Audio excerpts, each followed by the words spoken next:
Good Friday afternoon. We are glad you're with us.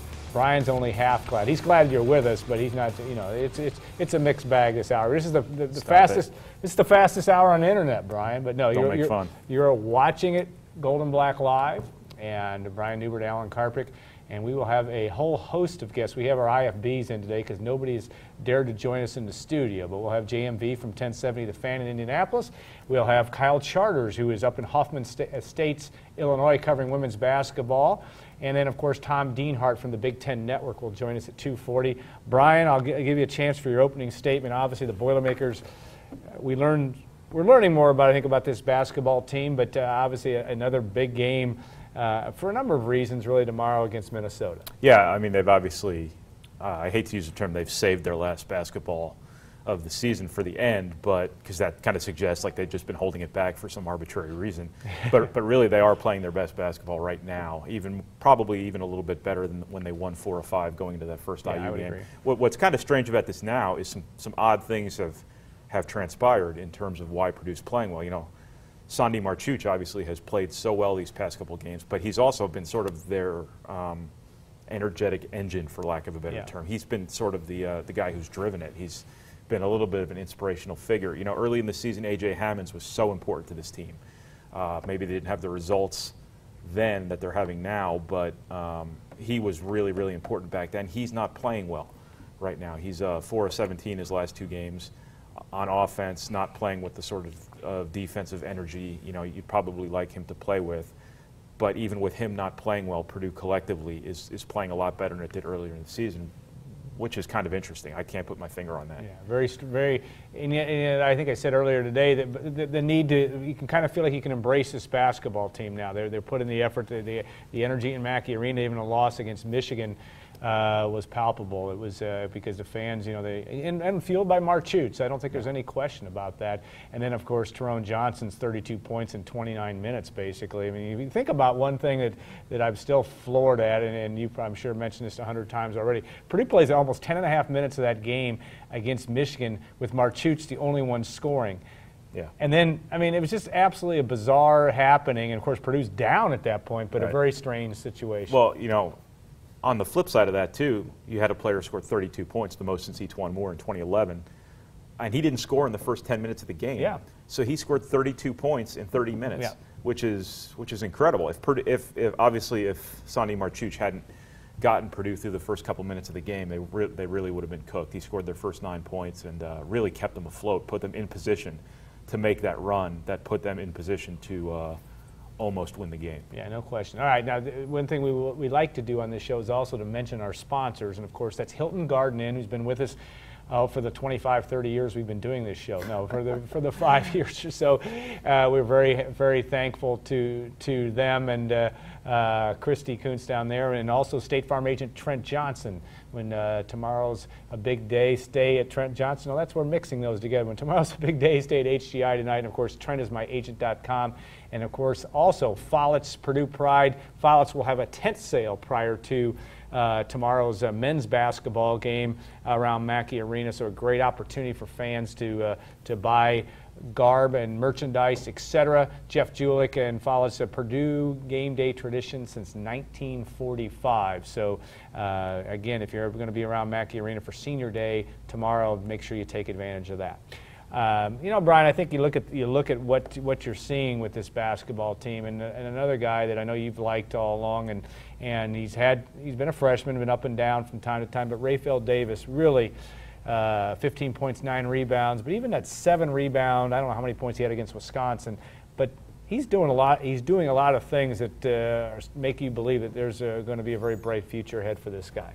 Yeah, so much of this season has come down to us talking about Purdue not having the intangibles to be good. The one guy really who has those intangibles is Raphael Davis. He's not the most talented of Purdue's young guys, but he's certainly the most driven. I mean, I think you see that just with the way he plays. You know, he's 6'5", basically playing the power forward position. Not that the power forward position is really what you think of power forward being in college basketball, but he's pound for pound, he's Purdue's most productive rebounder, and it's not even close. I mean, you look down the Big Ten games this year, how many times he's had 7 or more rebounds? I think it's like a half a dozen games now or something like that.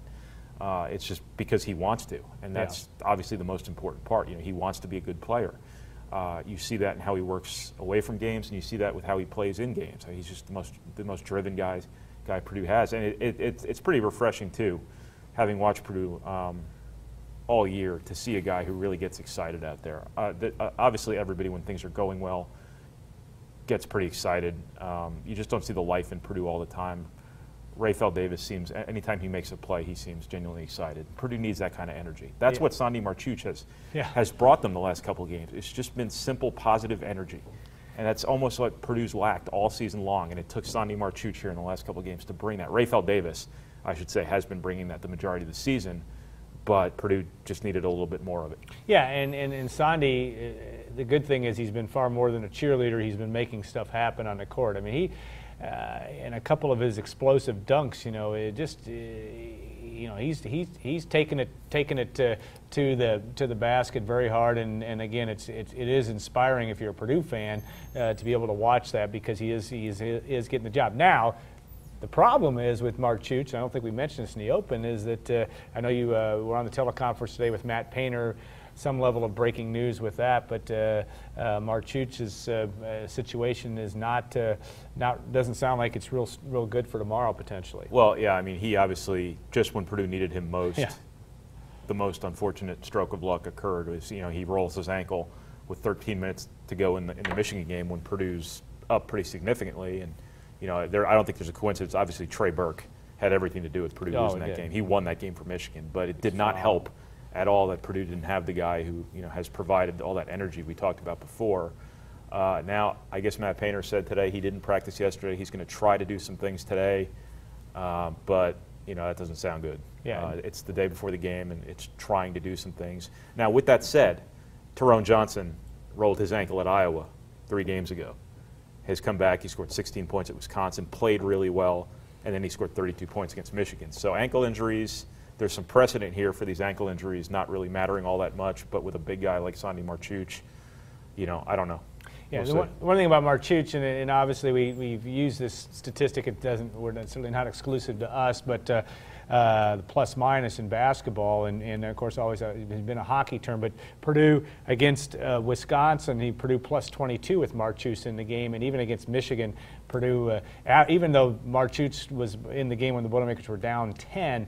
They were plus 9, I believe, when he was in there. So he is making a huge difference in how the Boilermakers are playing, and yet Minnesota will present some with Mbakwe on down the line. This is a basketball team inside that will Purdue hasn't seen this year, and Minnesota hasn't seen Purdue, but will present some real challenges for Purdue inside, especially if Hammonds is not playing well, which we you don't want to make that assumption, but also the fact that Purdue may lack at least that energy from Marchuch if he doesn't play. Yeah, Minnesota's pretty big. That's kind of been Tubby Smith's MO there ever since he's been the coach there. He's had a lot of size. Yeah. And not only does Minnesota have a lot of size this year, they've got a lot of tenacity. They have a lot of athleticism in Trevor Mbakwe, maybe the hardest guy in the Big Ten to keep off the boards. Obviously, Sandy Marchuch's gigantic body and the energy he's been playing with, which is now the 50th time I think I've mentioned energy since this show started, would have been particularly important in this game. So if Purdue doesn't have him, it's really going to be on A.J. Hammonds and Travis Carroll to do a good job matching Mbakwe's intensity, at least to a point where you can offset him a little bit, and then you just hope you keep all their shooters in check, because they do have some pretty good scorers too. They also have an unbelievable athlete in Rodney Williams. Yeah. I don't know what planet that kid came from, but you see him in games just jumping up and blocking 3-pointers 11 feet off the ground like he did at the end of the IU game. Just incredible. So it's going to be interesting to see if Tyrone Johnson is matched up on Rodney Williams from a defensive standpoint. That's going to pose maybe some problems for Tyrone Johnson. What's on the line tomorrow, and I think I've got my ciphering correct here. If Purdue wins and beats Minnesota, they could get as high as a 6 seed if Nebraska goes to Iowa City and beats Iowa, as I understand it. And likely that's not going to happen. Purdue will be a 7 seed and will play Nebraska, who is pretty much locked into the 10 seed, as I understand it, for the Big Ten tournament. And that 7-10 game would be on Thursday, I believe Thursday night. Don't quote me on that. Now, if the Boilermakers lose, then the Purdue is going to be thrust probably to the 9 seed, and very likely would play Illinois in the 8-9 game, with Indiana, which is already locked into the 1 seed no matter what happens to the Hoosiers on Sunday afternoon against Michigan. Purdue would have that 8-9, would feed obviously into the 1 seed, which will be IU, which would be, I believe, the first game on Friday afternoon at the United Center. So there are no easy routes. Obviously, Ohio State looks to be locked in at the 2. I haven't figured out exactly whether Michigan State or Michigan will be the 3. I guess it obviously depends what happens on Sunday for both the teams. Michigan State plays Northwestern, but there's a lot of scenarios there.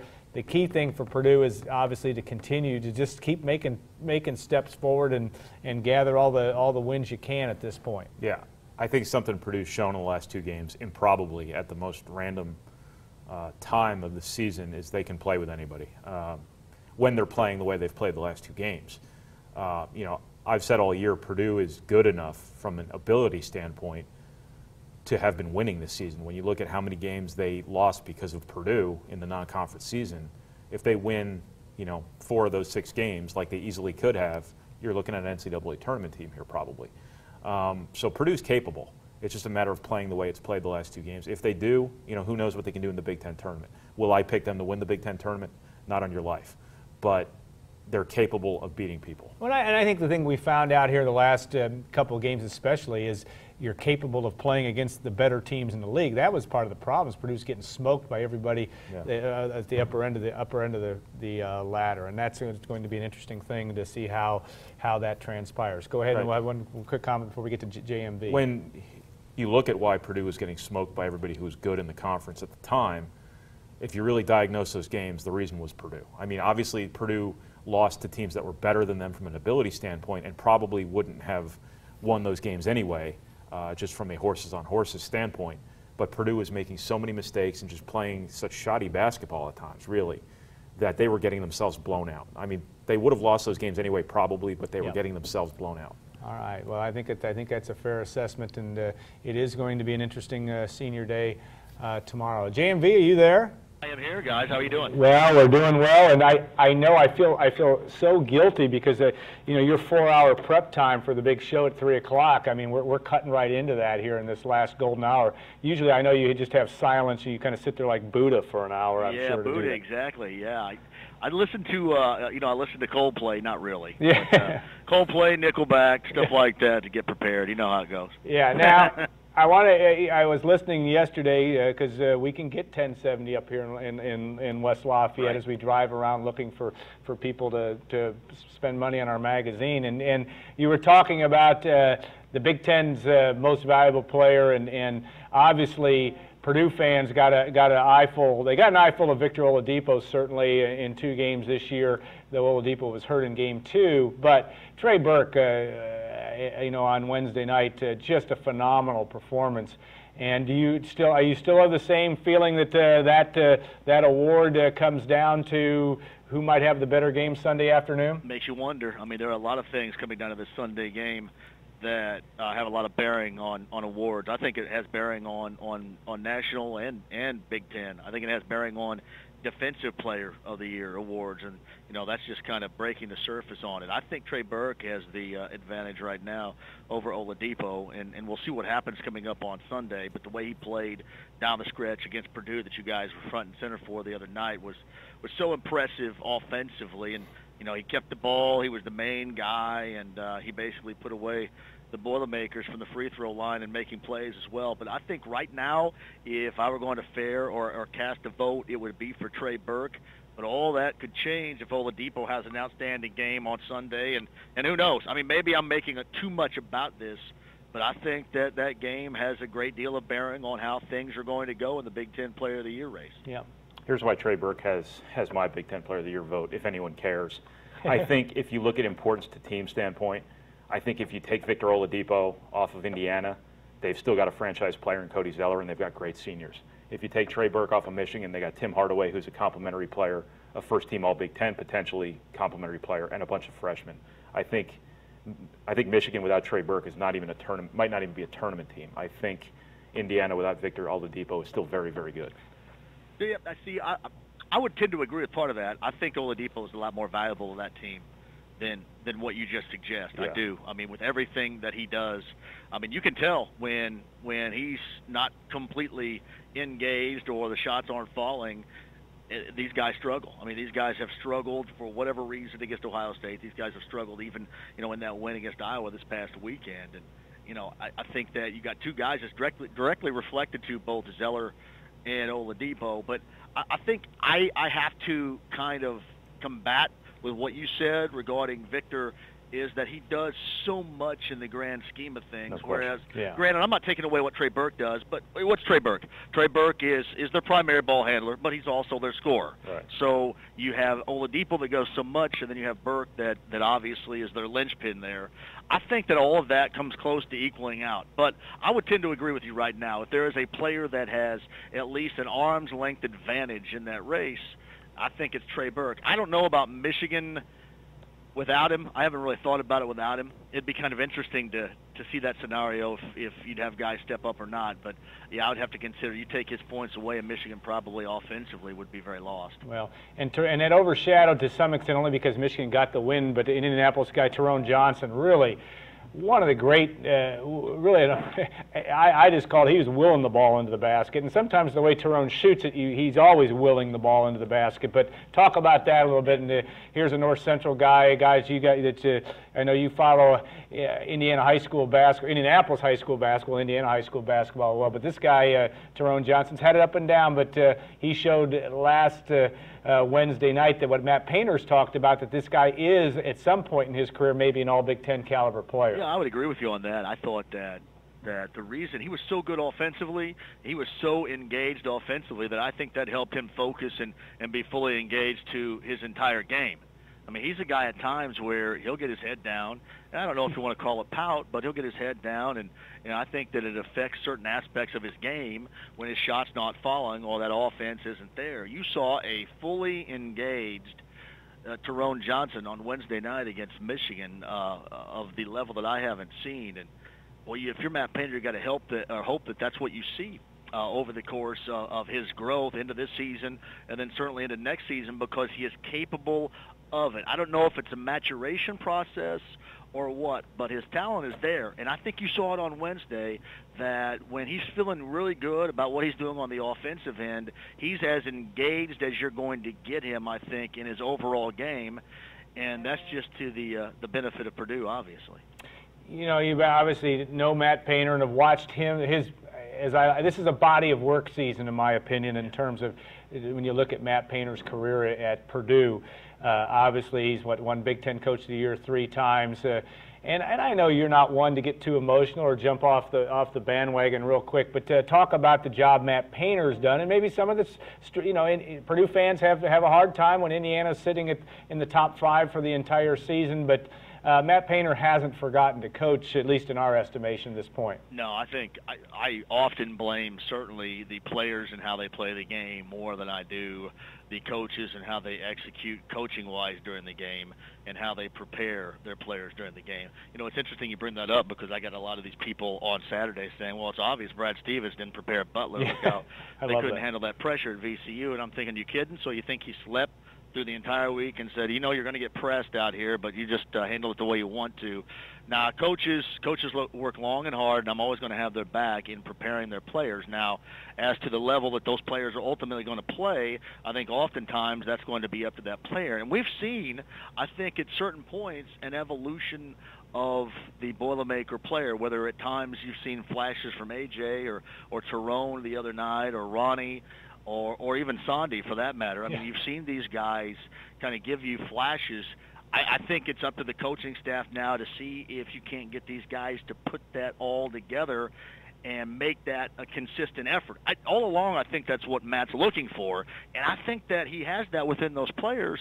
It's just that they've been so inconsistent, it's really hard to see it. But you've seen flashes of it throughout this season, no question. All right, last question for you, and I'm going to ask for Brian, too. Big Ten teams in the Elite 8, not of the NIT, but of the NCAA, who do you see? Well, I think IU is going to be there. Michigan State, to me, is just going to get tougher once that tournament gets underway. Michigan State, I don't know about Ohio State. You know, I know that they beat IU on Tuesday night, but I'm not a firm believer on how they're going to look if they get somebody that helps control Aaron Kraft and what he does on both ends of the floor. So I don't know about OSU. How about a dark horse here? Wisconsin, I don't know about you guys, and I know it was a great game to watch because Matt Painter has so much of a good time for whatever reason coaching in Madison. He has a great deal of success. I can kind of see Wisconsin grinding a couple out, and all of a sudden, maybe not Elite Eight as you mentioned, but Sweet 16 wise, can you not see Wisconsin? Other teams going, man, we got to do this, and then ultimately maybe losing down the stretch. Wisconsin, even though they lost last night, might be a dark horse Sweet 16 for me. But Michigan State and I think IU especially. I don't know if I'm willing to put Michigan there yet because I think Michigan is capable of taking off and looking great. But, man, they go through some times where maybe, as I mentioned with the Boilermakers, they're not looking fully engaged. And if you go through one of those times early on in that tournament, you're probably going to get bounced. So right now, probably more so than anything else, it would be IU and Michigan State. And I want to have everybody keep an eye on Wisconsin because I don't know anybody out there enjoys playing against those guys outside of Matt Painter because of that success. Brian, any thing to that? In terms of Wisconsin, I'd worry maybe a little bit about their guard play. They're so young at guard, and I think once you get to the NCAA tournament, guard play is so important. Yeah. With Indiana, I think you get them out of Assembly Hall, you run into a physical team, or you just have an off shooting night. I think they can be beat early, but I'm not picking against them. I mean, they've got so much experience, and Oladipo is so good, and they've got the best big man in the country.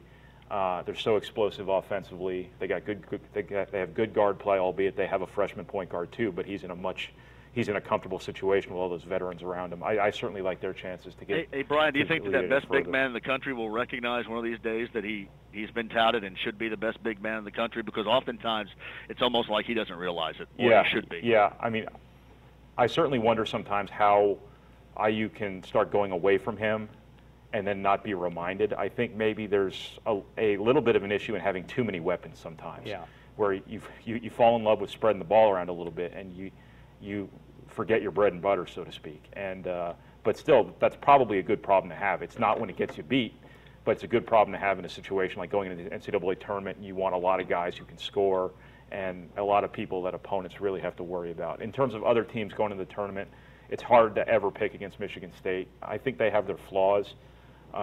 But they're so tough ordinarily, and they're always ready for the tournament.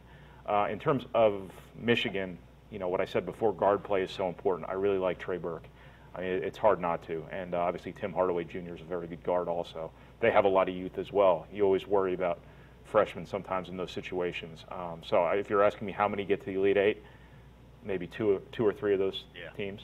All right, JMV, you now may go back to your meditation.